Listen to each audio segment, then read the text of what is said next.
शेर और खरगोश। बहुत पुरानी बात है। एक जंगल में खूंखार शेर राज किया करता है। राजा होने के कारण वह शेर जंगल के बाकी सारे जानवरों पर धौंस जमाता था और उनका शिकार करके उन्हें खा जाया करता था। कई बार वह एक या दो नहीं बल्कि कई जानवरों को मार दिया करता था। इस बात से जंगल के सभी जानवर बहुत परेशान थे। उन्हें डर लगता था कि इस तरह एक दिन शेर जंगल के सारे जानवरों को खा जाएगा।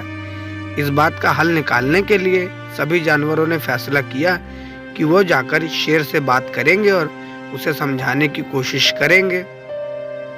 इस फैसले के बाद हिम्मत करके दूसरे दिन सभी जानवर शेर के पास गए। शेर ने अपनी गुफा में आराम कर ही रहा था। उन सभी के आने के कारण उसकी नींद खुल गई। उन सभी को एक साथ देखकर शेर गुस्से से बोला, तुम सभी एक साथ यहाँ क्या कर रहे हो? मैंने कोई दावत रखी है क्या?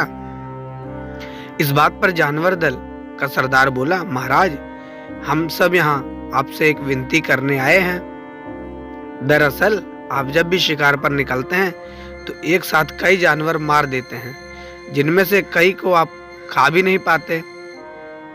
आपके ऐसा करने से हमारी संख्या कम होती जा रही है और आपकी प्रजा छोटी होती जा रही है।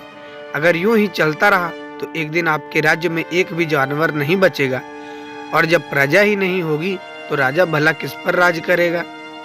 इसलिए आपको सदैव अपना राजा बनाए रखने के लिए हमने आपके भोजन का इंतजाम करने के लिए एक योजना बनाई है। हमारा सुझाव यह है कि आप शिकार पर ना निकला करें, बल्कि हम खुद रोज एक जानवर आपके गुफा में भेज दिया करेंगे। इस तरह रोज आपका भोजन भी हो जाएगा, आपको मेहनत भी नहीं करनी पड़ेगी और आपकी प्रजा को भी राहत रहेगी। शेर को जानवरों की योजना सही लगी और उसने कहा, ठीक है, मुझे तुम्हारा सुझाव मंजूर है, लेकिन एक बात का ध्यान रखना, अगर किसी दिन मेरा भोजन आने में देर हुई या भोजन कम आया तो मैं जितना चाहूं उतने जानवरों को मार डालूंगा। जानवरों ने उसकी बात पर सहमति जताई और वापस अपने घर को लौट आए। उस दिन के बाद से हर रोज एक जानवर शेर की गुफा में पहुंच जाता और शेर उसे मारकर अपना भोजन बना लेता। यूं ही चलते चलते एक दिन खरगोश की बारी आई। वह बहुत छोटा था लेकिन चतुर भी था। उसने सोचा कि रोज शेर के हाथों एक जानवर मारा जाता है, यह तो गलत है। इस परेशानी का समाधान करने के लिए कोई चाल चलनी पड़ेगी। तभी उसके दिमाग में एक आइडिया आया। वह धीरे धीरे घूमता फिरता शेर की गुफा तक पहुंचा। वहां पहुंचकर उसने देखा कि शेर गुस्से से आग बबूला हो रखा है। शेर ने जैसे ही खरगोश को देखा, उसका गुस्सा बढ़ गया और वह दहाड़ कर बोला, तुम जरा से खरगोश मेरा पेट भरने आए हो और ऊपर से इतनी देरी से आए हो। पता है मुझे कितनी जोर से भूख लगी है? कहाँ मर गए थे और तुमसे मेरा पेट कैसे भरेगा? शेर को तिलमिलाया हुआ देख खरगोश बोला, महाराज, मैं आपकी सेवा में अकेला नहीं आ रहा था, बल्कि मेरे साथ मेरे 5 साथी और भी थे। लेकिन मगर महाराज, रास्ते में हमें एक और शेर मिल गया जो हमें खाने की जिद करने लगा। वह मेरे साथियों को मारकर खा गया। मैं किसी तरह अपनी जान बचाकर यहाँ आया हूँ। यह सुनकर शेर और ज्यादा गुस्सा हो गया। वह बोला, एक और शेर? कौन है वह और मेरे जंगल में क्या कर रहा है?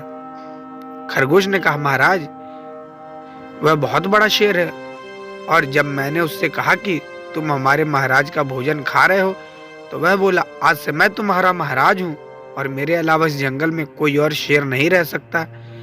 मैं सबको मार डालूंगा। फिर आपको लड़ाई के लिए ललकारने के लिए उसने मुझे यहाँ भेज दिया। अच्छा, ऐसी बात है, तो मैं भी तो देखूं कि वह शेर कौन है तो जो मेरे जंगल में आकर मुझे ही ललकार रहा है। ले चलो मुझे उसके पास, शेर ने गरज कर बोला और खरगोश के साथ चल दिया। खरगोश उसे जंगल के बीच मौजूद एक कुएं के पास ले गया और बोला, महाराज, वो इस गड्ढे के नीचे गुफा में रहता है। आपको आता देख शायद वह अंदर घुस गया। दूसरे शेर को देखने के लिए जैसे ही शेर ने कुएं में झांका तो उसे अपनी परछाई दिखी और उसने समझा कि वह दूसरा शेर है। उसके बाद उसने दूसरे शेर को ललकारने के लिए जब दहाड़ मारी तो उसी की दहाड़ गूंजकर उसे सुनाई दी लेकिन उसे लगा कि वह दूसरा शेर भी उसे ललकार रहा है। बस इतने में शेर को गुस्सा आया और उसने कुएं में छलांग लगा दी। छलांग लगाते ही शेर कुएं की दीवार से टकराया और पानी में गिरकर मर गया। यह खबर जंगल के बाकी जानवरों को मिली तो सारे बहुत खुश हुए और खरगोश की जय जयकार करने लगे। कहानी से सीख। बच्चों, इस कहानी से हमें यह सीख मिलती है कि मुसीबत में मुश्किल से मुश्किल परिस्थितियों में भी दिमाग शांत रखने से हर कठिनाई को आसानी से सुलझाया जा सकता है। तो ये थी हमारी आज की कहानी। आशा करते कहानी आपको पसंद आई होगी। कहानी कैसी लगी अपनी राय कमेंट करके जरूर बताएं। साथ ही वीडियो को लाइक कर दें और दोस्तों तक शेयर कर दें। चैनल पर अभी तक नए हो तो सब्सक्राइब करना ना भूलें। साथ ही बेल आइकन को प्रेस करके ऑल पे सेट कर दें ताकि ऐसी ढेर सारी मनोरंजक और रोचक कहानियां हम आप तक लाते रहें सबसे पहले। मिलते हैं फिर अगली वीडियो में एक नई कहानी के साथ, एक नई शिक्षा के साथ। तब तक के लिए धन्यवाद।